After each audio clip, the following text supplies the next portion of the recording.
జాగ్రత్తగా మాట పట్టుకోవాలి. నువ్వు ప్రతిష్టలోకి రావాలనుకుంటున్నావా? నిన్ను నువ్వు ప్రతిష్ఠించుకోవాలనుకుంటున్నావా? మొదట దేవుని పక్షము గనగా దైవజనుడి ప్రక్కన నిలబడవలసిన వాడివై ఉన్నావు. ఆమేన్. ఆ తర్వాత ప్రభు అన్నాడు 29వ వచనంలో, మీలో మీ సహోదరుల మీద కానీ, సహోదరు మీద, తండ్రి మీద కానీ, అన్నదమ్ముల మీద కానీ పడి మిమ్మల్ని మీరు ప్రతిష్ఠించుకోండి అన్నాడు.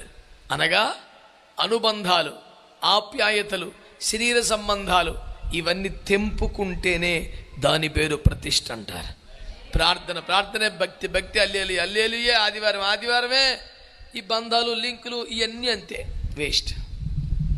అనుబంధాలను, మానవ సంబంధాలను, రక్త సంబంధాలను, ఆధ్యాత్మిక జీవితానికి అడ్డొచ్చే ప్రతి దాన్ని తెంపుకొనగలిగితేనే, దేవుని వాక్యం అనే ఖడ్గంతో నరికి వేసే కెపాసిటీ ఉంటేనే దాన్ని ప్రతిష్ఠించుకోవటం అంటారు.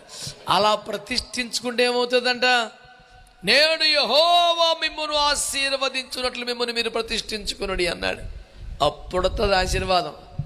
నీ ఆశీర్వాదమే ఆశీర్వాదమే ఆశీర్వాదం ఆశీర్వాదం ఆశీర్వాదమే రాదు. ఎట్టొస్తుంది ఊరక? లలిత జ్యూస్ అని చెప్పాడు బోర్డు మీద, చూసావా? ఊరకండి రావు డబ్బులని. ఆశీర్వాదాలు తేరగొస్తాయండి. ఎట్టొస్తాయి?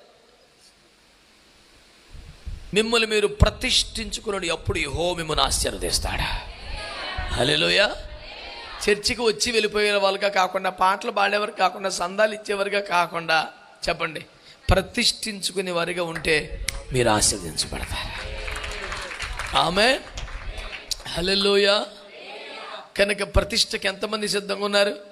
యేసయ్య సమాజ మందిరానికి వెళితే అక్కడ ఒక సహోదరి, అబ్రహాము కుమార్తె అనగా రక్షించబడ్డ వ్యక్తి, 18 ఏళ్ళుగా నడువంగిపోయిందంట. పౌలు గారు ఇంకో చర్చికి వెళ్తే వాడికి ఒళ్ళంతా బాగున్నది, కుడిసే మట్టికి ఓచే అయిపోయిందంట. దేవాలయములో ఒకడికి బలహీనత, ఒకడికి లోపం, ఒకడేమో నిద్రపోతున్నాడు. దేవాలయంలోనే ఒక ప్రతిష్టతో ఉన్నావా? ఒక సమర్పణతో ఉన్నావా? బహుమానం పొందే స్థాయిలో ఉన్నావా? దేవుని పక్షంగానే ఉన్నావా? దేవుని మహిమపరిచే ఉపకరణంగా ఉన్నావా? ఈ స్థాయికి నిన్ను తేవడానికే దేవుడి మందిరాన్ని అనుగ్రహించాడు. ఈ పని మీదే దేవుడు సేవకుని ప్రత్యేకపరుచుకున్నాడు. సేవకుల చేతులకు అప్పగించుకుంటేనే ఆలయంగా కట్టబడతారు. అపోస్తుల బోధ అనే పునాది మీదకి వస్తేనే దేవుని ఆలయం అవుతారు. ఆమేన్. కట్టబడ్డాము అనే లెక్కలోకి మీరు వస్తే ప్రతిష్ఠింపబడితేనే ఆశీర్వదించబడతారు.